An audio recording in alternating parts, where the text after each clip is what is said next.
어머니, 냄새 나니까 요양원 가세요. 더 이상 못 참겠어요. 며느리 정미가 소리를 지르며 옷가지들을 현관 밖으로 내던졌습니다. 겨울바람이 매섭게 불어오는 한겨울 저녁이었습니다. 정미의 목소리는 복도까지 울려 퍼졌습니다. 아파트 이웃들이 문을 열고 고개를 내밀었습니다. 저는 현관 바닥에 주저앉아 떨고 있었습니다. 제 이름은 김옥자, 올해 75입니다. 어떻게 이렇게 됐을까요? 평생을 일해서 산 이 집에서 왜 쫓겨나야 하는 걸까요? 여러분께 제 이야기를 들려드리려고 합니다. 자식을 믿고 집을 넘겼다가 당한 일, 하지만 결국 제가 이긴 이야기입니다. 40년 전으로 돌아가겠습니다. 저는 25에 결혼했습니다. 남편은 공장 노동자였고 저는 시장에서 생선 장사를 했습니다. 새벽 4시면 일어나 노량진 수산시장으로 갔습니다. 생선을 떼어다가 동네 시장에서 팔았습니다. 비린내가 온몸에 배었지만 개의치 않았습니다. 돈을 모아야 했으니까요. 우리 가족만의 집을 갖고 싶었으니까요. 남편도 열심히 일했습니다. 공장에서 밤낮으로 일하고 주말엔 건설 현장에 나가서 막노동을 했습니다. 아들 진우를 낳고 2년 후 딸 진아가 태어났습니다. 아이 둘을 키우면서 일하느라 정신이 없었습니다. 시장에서 아침부터 저녁까지 서 있었습니다. 발이 퉁퉁 붓고 허리가 끊어질 것 같았지만 참았습니다. 아이들 분유값, 학원비를 벌어야 했으니까요. 점심도 제대로 못 먹었습니다. 김밥 한 줄로 때우고 물만 마시며 버텼습니다. 옷도 안 사고 외식도 안 하고 모든 돈을 아꼈습니다. 10년을 그렇게 살았습니다.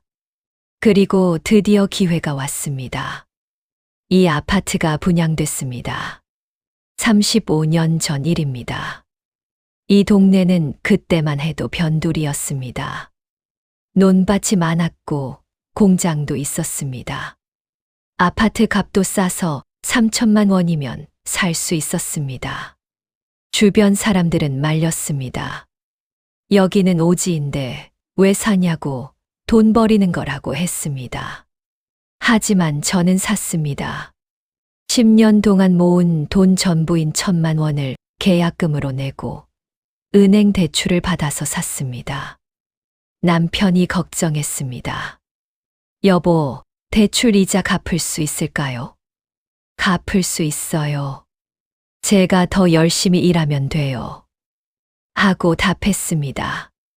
그렇게 들어온 이 집 24평 아파트였습니다. 처음 들어왔을 때 너무 좋았습니다. 우리 가족만의 집이었습니다. 전세나 월세가 아니라 내 집이었습니다. 아이들도 좋아했습니다. 진우와 진아가 방을 뛰어다니며 좋아했습니다. 이제 우리 집이에요. 하고 소리쳤습니다. 남편도 처음으로 웃었습니다. 당신 덕분이에요. 당신이 열심히 일해서 우리 집을 샀어요. 행복했습니다. 하지만 대출 이자를 갚는 게 만만치 않았습니다. 한 달에 50만 원씩 갚아야 했는데 그게 큰 돈이었습니다. 더 열심히 일했습니다. 아침 4시에 일어나서 밤 10시까지 일했습니다. 주말도 없었습니다. 명절에도 시장에 나갔습니다. 손이 꽁꽁 얼어붙는 겨울에도 땀이 비 오듯 쏟아지는 여름에도 시장 바닥을 지켰습니다. 생선 비린내가 옷에, 머리카락에, 손에 배었습니다. 목욕을 아무리 해도 냄새가 안 빠졌습니다. 진우가 초등학교에 들어갔을 때였습니다. 제가 학교 앞에 마중을 갔는데 진우 친구 엄마가 코를 막으며 비켜섰습니다. 아이, 냄새. 진우 엄마 생선 장사하시나 봐. 하고 수군거렸습니다. 진우가 고개를 숙였습니다. 엄마한테 미안해하는 표정이었습니다. 가슴이 아팠습니다. 하지만 어쩔 수 없었습니다. 이 일을 해야 돈을 벌 수 있었으니까요. 집에 와서 진우한테 말했습니다. 진우야, 엄마가 냄새나서 창피하지. 진우가 고개를 저었습니다. 아니에요, 엄마. 엄마가 최고예요. 눈물이 났습니다. 이 아이를 위해서라도 더 열심히 살아야겠다고 다짐했습니다. 15년이 지났습니다. 진우는 대학에 들어갔습니다. 공부를 잘해서 장학금을 받았지만 생활비가 필요했습니다. 제가 매달 50만 원씩 보냈습니다. 진아도 고등학생이 됐습니다. 미술을 좋아해서 미술학원을 보내야 했습니다. 학원비가 한 달에 30만 원이었습니다. 돈이 더 필요했습니다. 시장 일만으로는 부족해서 저녁에는 식당에서 설거지 아르바이트를 했습니다. 하루에 4시간만 잤습니다. 몸이 비틀거렸지만 참았습니다. 아이들 대학만 보내면 된다고 생각했습니다. 남편이 걱정했습니다. 여보, 너무 무리하는 거 아니에요. 몸 상하면 어떡해요? 괜찮아요. 조금만 더 참으면 돼요. 하고 답했습니다. 20년이 지났습니다. 진우는 대학을 졸업하고 회사에 취직했습니다. 대기업은 아니었지만 그래도 괜찮은 회사였습니다. 진아는 결혼해서 인천으로 시집 갔습니다. 사위가 괜찮은 사람이라 다행이었습니다. 아이들이 다 컸습니다. 이제 제 역할은 끝났다고 생각했습니다. 그런데 남편이 쓰러졌습니다. 뇌졸중이었습니다. 공장에서 일하다가 갑자기 쓰러져서 병원에 실려갔습니다. 다행히 목숨은 건졌지만 반신불수가 됐습니다. 오른쪽 팔다리를 못 쓰게 됐고 말도 어눌해졌습니다. 일을 못 하게 됐습니다. 회사에서 퇴직금 2천만 원을 받았는데 그게 전부였습니다. 저 혼자 남편을 돌보면서 돈을 벌어야 했습니다. 60이 넘은 나이였지만 시장 일을 계속했습니다. 남편은 미안해했습니다. 여보, 미안해요. 내가 쓸모없는 사람이 됐어. 아니에요. 당신 덕분에 여기까지 왔어요. 조금만 더 힘내요. 하고 위로했습니다. 3년 후 남편이 세상을 떠났습니다. 너무 갑작스러웠습니다. 잠을 자다가 그대로 숨을 거뒀습니다. 병원에 갔을 때는 이미 늦었습니다. 장례를 치르고 나니 혼자 남았습니다. 빈 집에 혼자 앉아 있으니 모든 게 허무했습니다. 40년을 함께 산 남편, 평생을 일만 하다가 제대로 쉬어보지도 못하고 떠났습니다.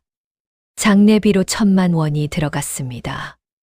남편 퇴직금으로 받은 돈도 병원비로 다 썼습니다. 통장에는 500만 원밖에 남지 않았습니다. 이제 혼자 살아야 했습니다.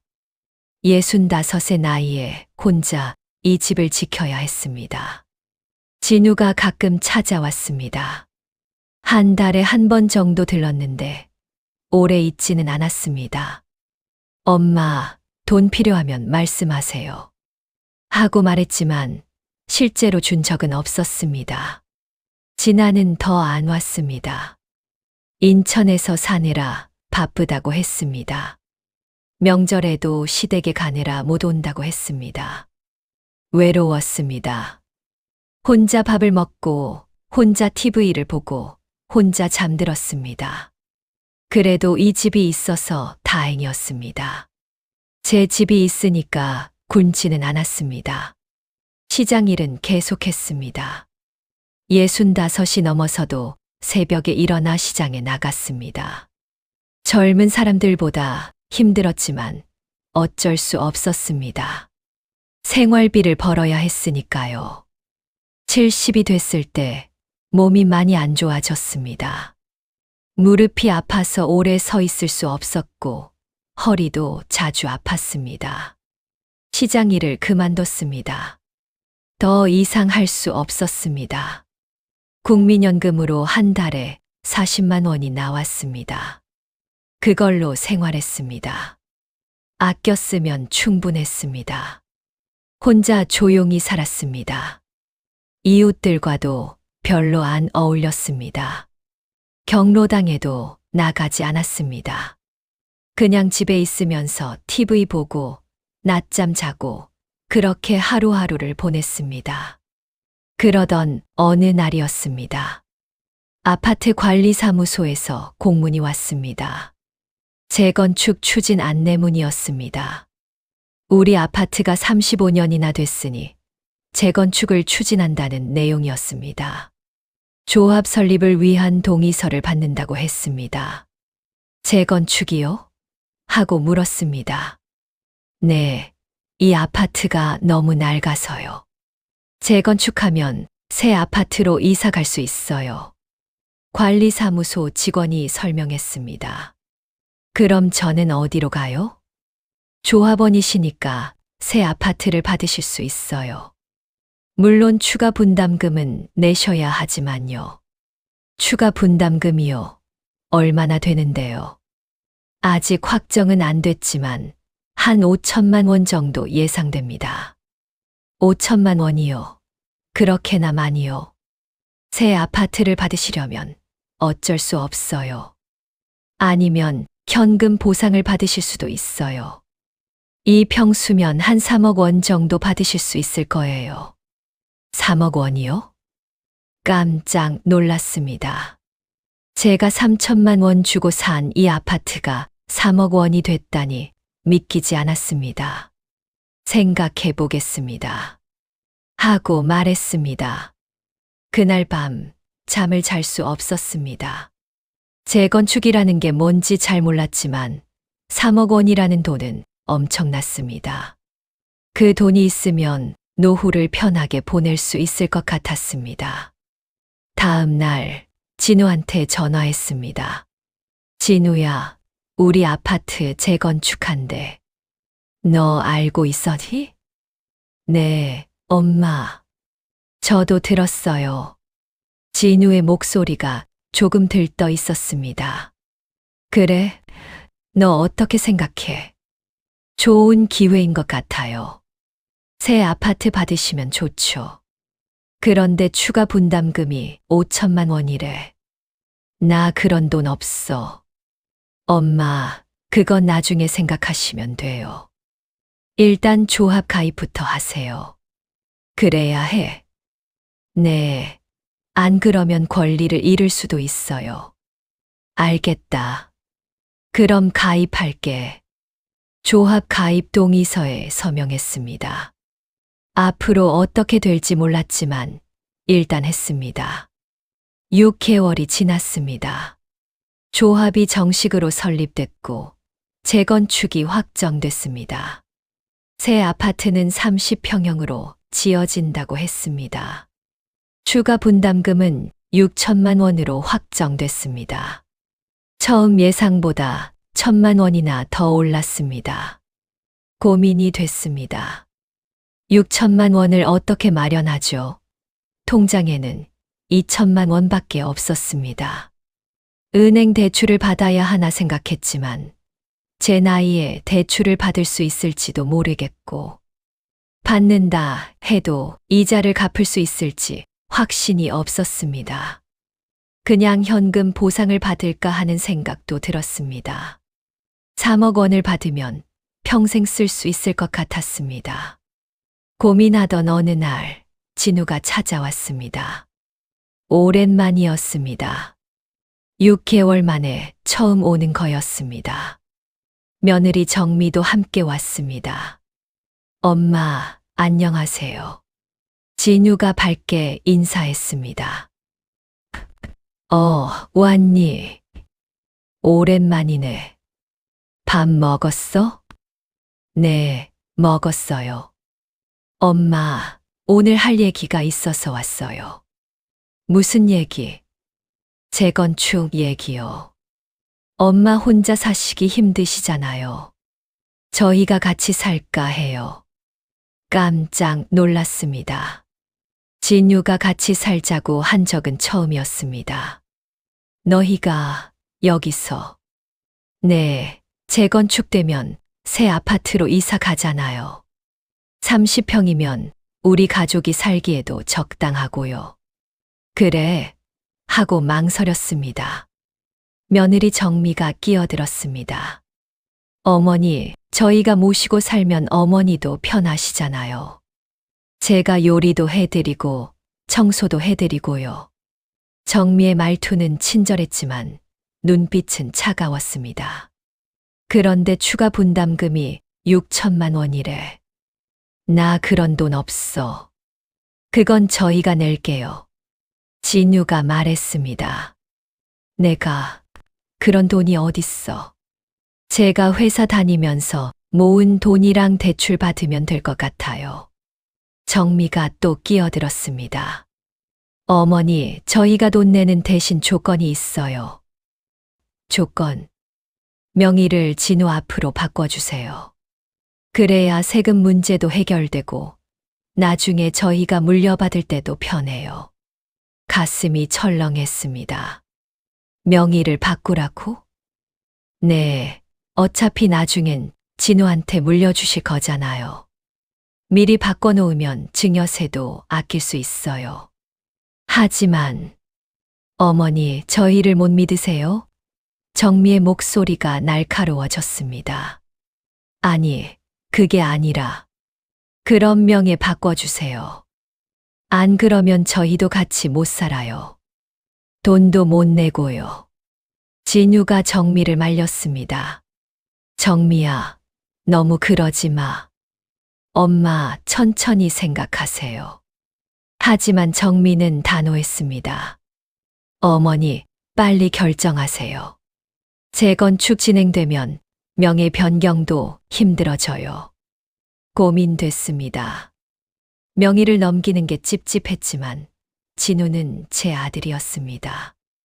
아들을 못 믿으면 누굴 믿겠습니까? 그리고 혼자 6천만 원을 마련할 방법도 없었습니다. 진유가 돈을 내준다면 새 아파트를 받을 수 있었습니다. 알겠다. 명의를 바꿔줄게. 하고 말했습니다. 정미가 환하게 웃었습니다. 어머니, 잘 결정하셨어요. 저희가 잘 모실게요. 다음 날 진우가 법무사를 데려왔습니다. 서류에 도장을 찍었습니다. 등기 이전 서류였습니다. 법무사가 설명했습니다. 어머니, 이렇게 하시면 아드님 명의로 바뀝니다. 확실하시죠? 네, 확실해요. 하고 답했습니다. 도장을 찍는 순간 가슴 한구석이 불안했습니다. 하지만 이미 늦었습니다. 일주일 후 등기가 완료됐습니다. 이제 이 집은 진우 명의였습니다. 진우 내외가 이사를 왔습니다. 짐이 엄청 많았습니다. 트럭 2대 분량이었습니다. 안방은 진우 내외가 썼고 저는 작은 방으로 옮겼습니다. 6평도 안 되는 좁은 방이었습니다. 괜찮아요, 엄마. 어차피 혼자 주무시잖아요. 정미가 말했습니다. 참았습니다.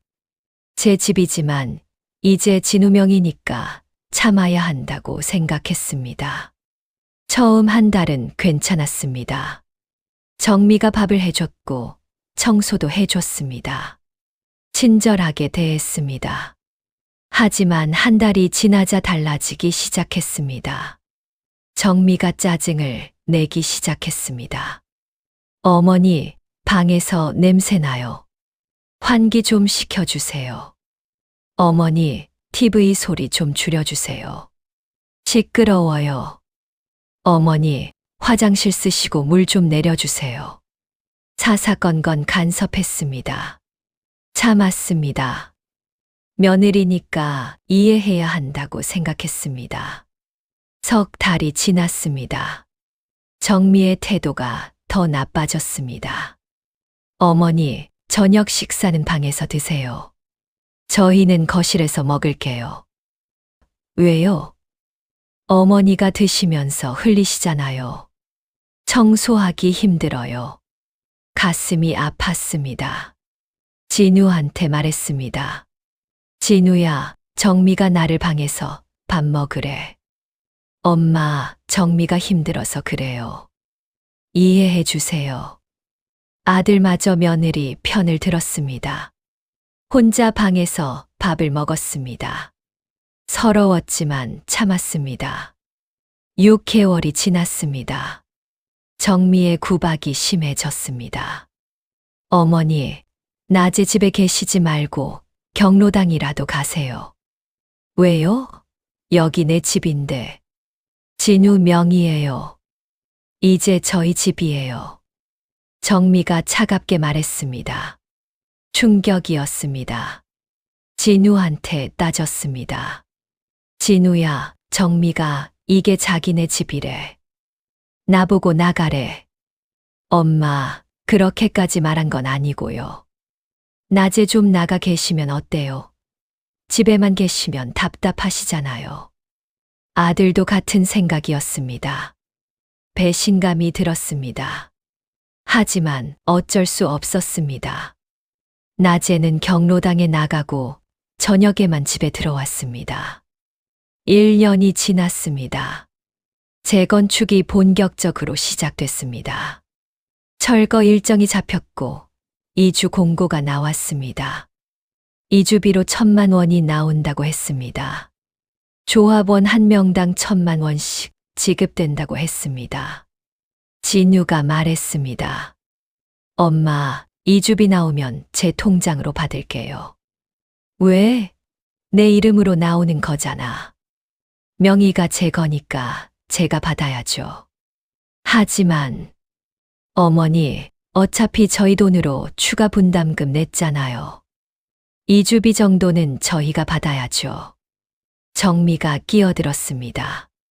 할 말이 없었습니다. 이주비는 진우 통장으로 들어갔습니다. 저는 한 푼도 못 받았습니다. 이주할 집을 구해야 했습니다. 진우가 말했습니다. 엄마는 따로 사세요. 저희는 신혼집처럼 둘이 살고 싶어요. 뭐라고? 따로 살라고? 네, 재건축 끝나면 다시 모시고 살게요. 2년 정도만 따로 계세요. 정미가 덧붙였습니다. 어머니, 월세 구하시면 되잖아요. 이주비로 받은 돈으로요. 나 그 돈 못 받았잖아. 너희가 다 가져갔잖아. 그럼 어쩔 수 없네요. 어머니, 연금으로 구하시든지. 정미가 차갑게 말했습니다. 분노가 치밀었습니다. 야, 이것들아. 이게 누구 집인데 나보고 나가래. 어머니, 진정하세요. 이제 이 집 진우 명의예요. 법적으로 저희 거예요. 정미의 말이 맞았습니다. 명의가 진우로 바뀌었으니 법적으로는 진우 집이었습니다. 그날 밤, 한겨울 추운 밤이었습니다. 정미가 제 짐을 현관 밖으로 내던졌습니다. 나가, 당장 이 집에서 나가란 말이야. 어머니, 냄새 나니까 요양원 가세요. 더 이상 못 참겠어요. 저는 현관 바닥에 주저앉아 떨었습니다. 진우야, 나 어떻게 하니? 엄마를 이렇게 내쫓니? 진우는 고개를 돌렸습니다. 저를 쳐다보지도 않았습니다. 이웃들이 문을 열고 구경했습니다. 창피했습니다. 겨울바람이 매서웠습니다. 코트도 제대로 안 입고 나왔는데 추웠습니다. 결국 딸 진아한테 전화했습니다. 진아야, 엄마 좀 도와줘. 오빠가 나를 내쫓았어. 진아가 달려왔습니다. 인천에서 차를 몰고 1시간 넘게 걸려서 왔습니다. 엄마, 괜찮으세요? 진아가 저를 부축했습니다. 따뜻한 손길이었습니다. 오빠, 도대체 뭐 하는 짓이에요? 진아가 진우한테 소리쳤습니다.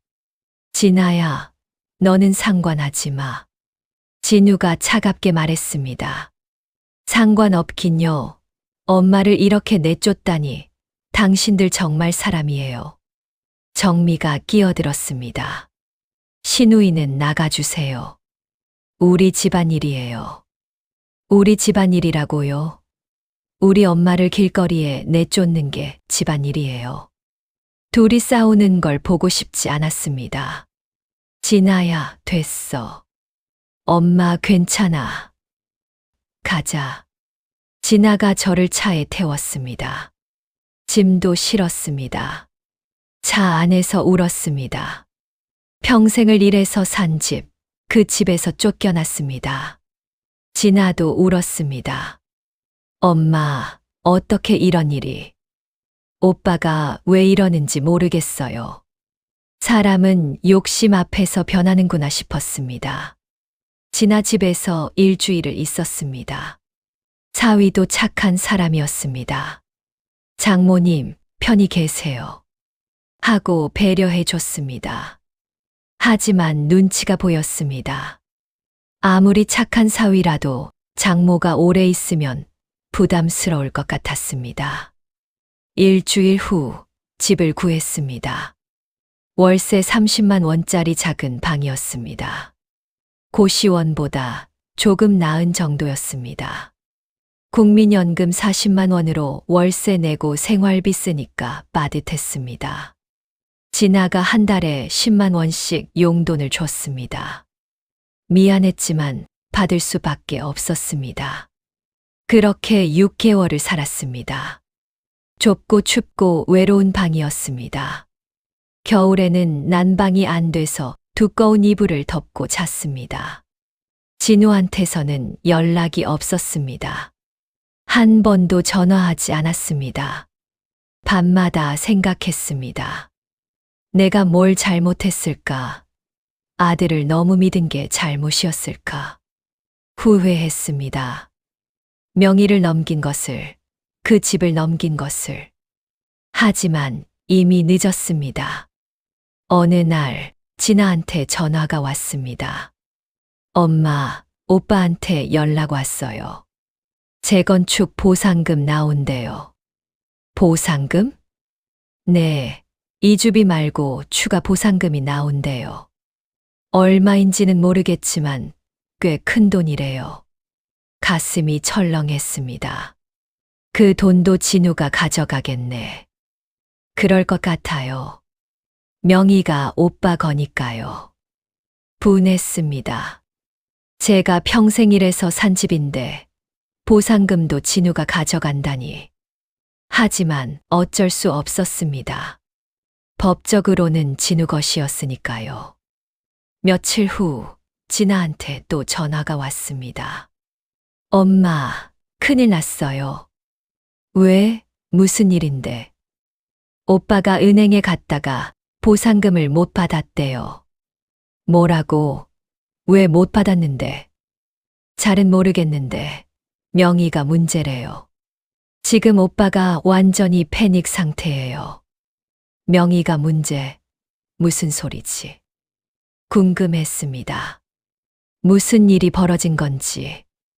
다음 날 진우한테서 전화가 왔습니다. 6개월 만에 처음 걸려온 전화였습니다. 엄마, 목소리가 떨리고 있었습니다. 왜? 엄마가 뭘 한 거예요? 내가 뭘? 신탁, 부동산 신탁을 왜 했어요? 가슴이 두근거렸습니다. 아, 그거? 그게 뭐예요? 저 때문에 보상금을 못 받았어요. 못 받았다고? 네.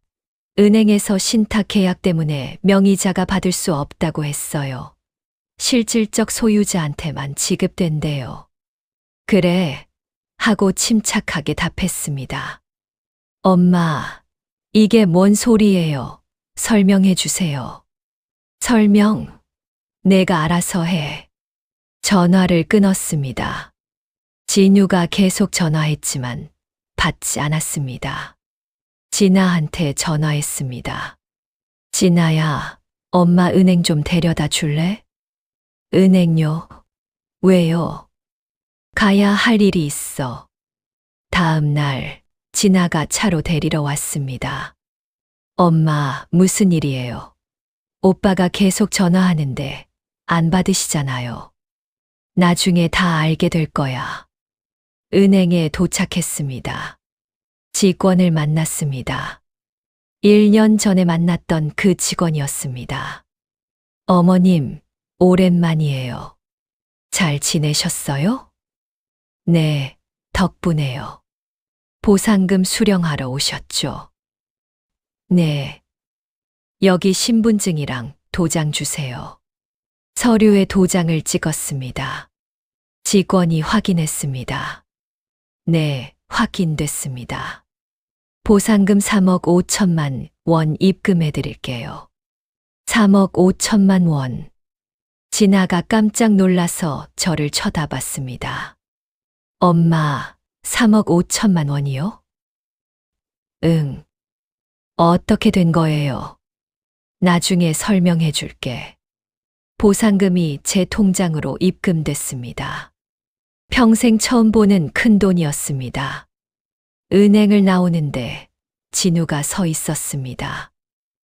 엄마, 진우가 달려왔습니다. 얼굴이 창백했습니다. 엄마, 이게 무슨 일이에요? 보상금이 왜 엄마 통장으로 들어간 거예요? 내가 받을 돈이니까. 명의는 제 거잖아요. 명의는 내 거지. 하지만 실질적 소유권은 내 거야. 무슨 소리예요? 천천히 설명해 줬습니다. 1년 전 내가 명의를 넘기라고 했을 때 나는 은행에 갔어. 그래서요? 부동산 신탁을 맡겼지. 신탁 계약을 하면 명의는 다른 사람한테 넘겨도 실질적인 권리는 내가 갖는 거야. 진우의 얼굴이 하얗게 질렸습니다. 그게 무슨... 법무사한테 자문을 받았어. 명의만 내 앞으로 바꾸고 신탁 원부상 수익자는 나로 등재했지. 그러니까 내가 가진 건 껍데기 등기권리증일 뿐이야. 정미가 끼어들었습니다. 어머니, 그럼 사기잖아요. 저희를 속인 거예요. 사기, 너희가 나를 내쫓은 건 뭐니? 내 집에서 나를 쫓아낸 게 사기 아니니? 하지만, 그리고 명의를 바꾸라고 한 것도 너희였어. 세금 아낀다고, 나중에 편하다고. 나는 그냥 명의만 바꿨을 뿐이야. 실질적 권리는 포기 안 했어. 진우가 무릎을 꿇었습니다. 엄마, 잘못했어요. 용서해 주세요. 용서, 너희가 나한테 한 짓을 생각하면 용서할 수 없어. 엄마, 제발. 정미가 소리쳤습니다. 이건 부당해요. 법적으로 문제 있어요. 은행 직원이 끼어들었습니다. 부인, 법적으로 문제 없습니다. 부동산 신탁은 합법적인 제도예요. 신탁 원부상 수익자가 김옥자 어머님으로 등재돼 있으니 보상금도 어머님이 받으시는 게 맞아요. 하지만 명의는 제 남편이에요. 명의와 소유권은 다릅니다.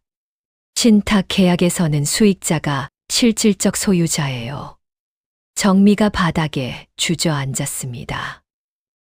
그럼 우리가 낸 추가 분담금은요?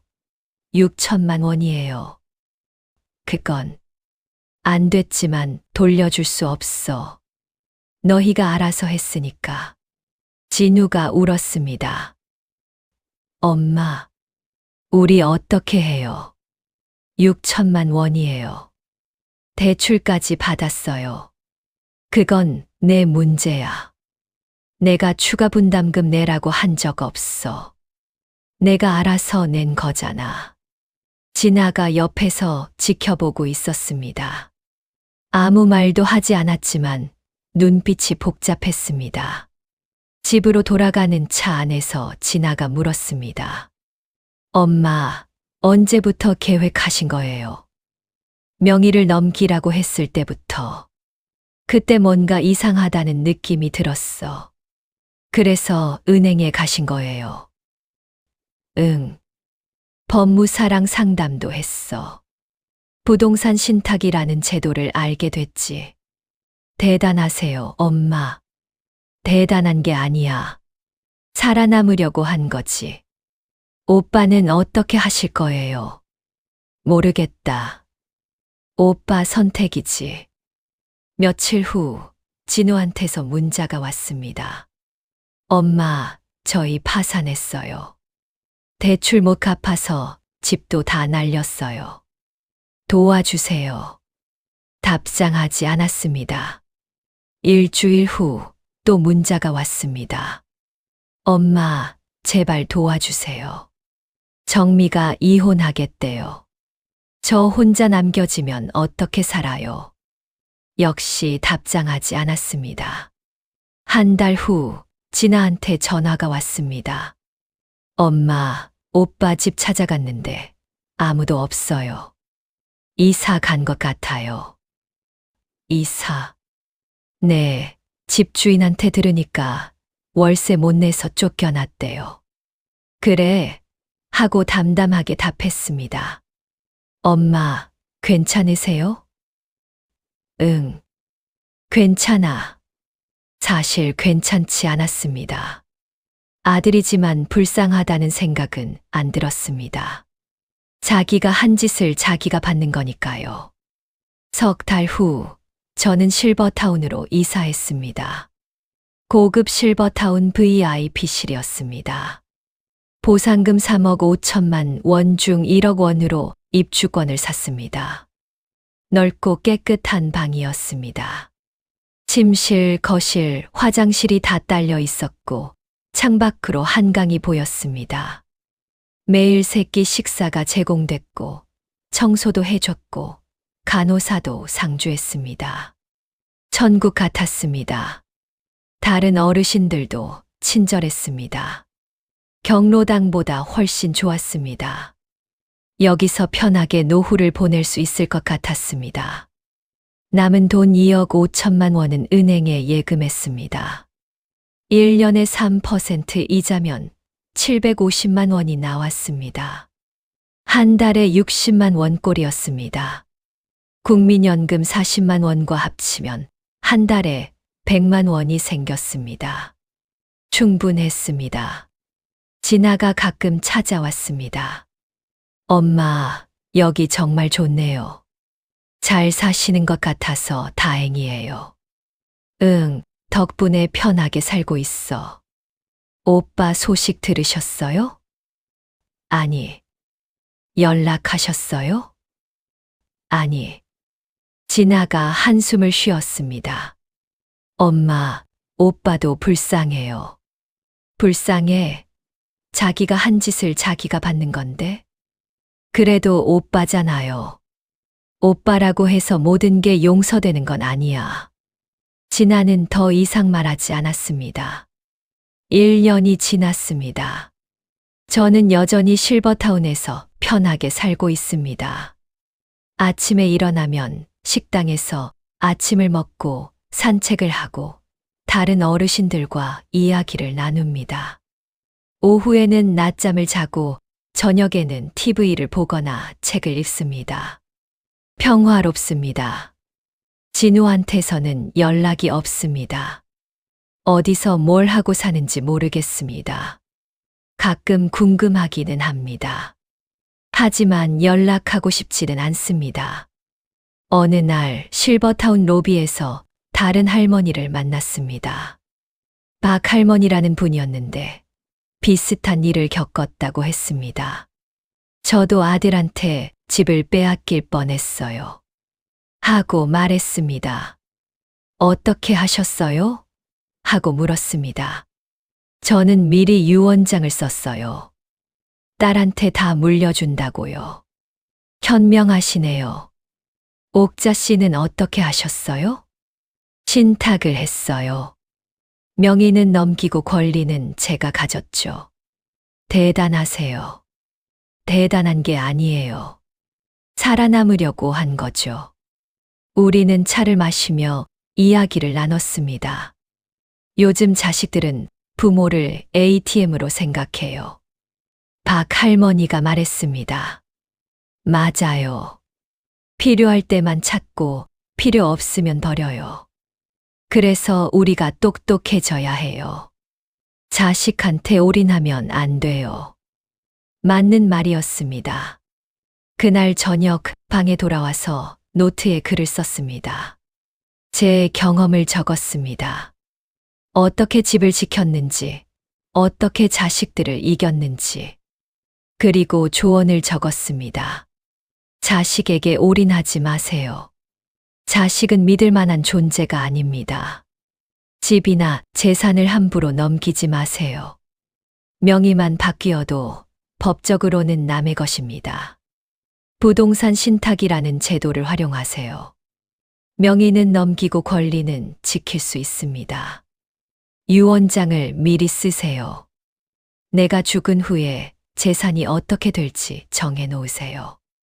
노후 자금은 절대 자식한테 맡기지 마세요.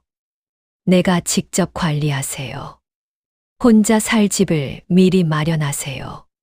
자식과 같이 살면 구박받기 쉽습니다. 법률 상담을 받으세요. 모르면 당합니다. 내 노후는 내가 지켜야 합니다. 자식이 지켜주지 않습니다. 이 글을 진아한테 보냈습니다. 진아가 전화했습니다. 엄마, 글 잘 봤어요. 많은 분들한테 도움이 될 것 같아요. 그랬으면 좋겠다. 엄마 경험을 책으로 내면 어떨까요? 책. 네, 요즘 이런 이야기 필요로 하는 분들 많아요. 노인 학대, 재산 갈취 같은 거요. 생각해 볼게. 며칠 후 출판사에서 연락이 왔습니다. 진아가 제 이야기를 소개했나 봅니다. 어머님 이야기를 책으로 내고 싶습니다. 많은 노인분들께 도움이 될 것 같아요. 고맙지만 괜찮습니다. 하고 거절했습니다. 왜요? 제 이야기는 제가 겪은 일일 뿐이에요. 다른 분들한테 강요하고 싶지 않아요. 하지만 정말 필요한 이야기예요. 필요하면 다른 방법으로 나누겠습니다. 출판사를 거절하고 대신 유튜브에 제 이야기를 올렸습니다. 진아가 도와줬습니다. 영상을 찍고 편집하고 올렸습니다. 조회수가 빠르게 올라갔습니다. 댓글도 많이 달렸습니다. 저도 비슷한 일 겪었어요. 덕분에 위로받았습니다. 신탁제도 몰랐는데 알게 됐어요. 감사합니다. 우리 엄마한테도 보여드려야겠어요. 자식한테 집 넘기지 말아야겠어요. 댓글을 읽으며 뿌듯했습니다. 제 경험이 다른 분들께 도움이 된다니 기뻤습니다. 6개월 후 진우한테서 연락이 왔습니다. 엄마, 저예요. 엄마 영상 봤어요. 그래. 죄송해요. 제가 정말 잘못했어요. 알아. 용서해 주세요. 용서는 못해. 하지만 미워하지도 않아. 엄마, 내 인생은 내가 살아. 나는 내 인생을 살 거야. 전화를 끊었습니다. 진아가 물었습니다. 엄마, 오빠 용서 안 하실 거예요. 용서할 수 없어. 하지만 미워하지도 않아. 그냥 남처럼 지낼 거야. 너무 하신 거 아니에요. 너무 한 건 오빠야. 나는 살아남으려고 한 것뿐이야. 진아는 더 이상 말하지 않았습니다. 지금 저는 76입니다. 실버타운에서 편하게 살고 있습니다. 돈 걱정 없이 자식 눈치 보지 않고 살고 있습니다. 가끔 외롭기는 합니다. 하지만 자식들한테 구박받으며 사는 것보다는 낫습니다. 제 선택이 옳았다고 생각합니다. 여러분께 말씀드립니다. 자식에게 올인하지 마세요. 자식은 여러분을 지켜주지 않습니다. 집과 재산을 함부로 넘기지 마세요. 명의가 바뀌는 순간 남의 것입니다. 신탁, 유언장, 법률 상담을 활용하세요. 모르면 당합니다. 내 노후는 내가 지켜야 합니다. 아무도 대신 지켜주지 않습니다. 혼자 사는 게 외롭지만 구박받으며 사는 것보다는 낫습니다. 돈을 아끼지 마세요. 내가 벌고 모은 돈, 내가 쓰세요. 자식이 효도하기를 기대하지 마세요. 기대하면 실망합니다. 현명하게 사세요. 당하지 마세요. 이것이 평생 일해서 산 집을 지키고 자식들과 싸워서 이긴 76 노인의 이야기입니다. 여러분도 제 실수를 반복하지 마세요. 현명하게 똑똑하게 자기 자신을 지키며 사세요. 감사합니다.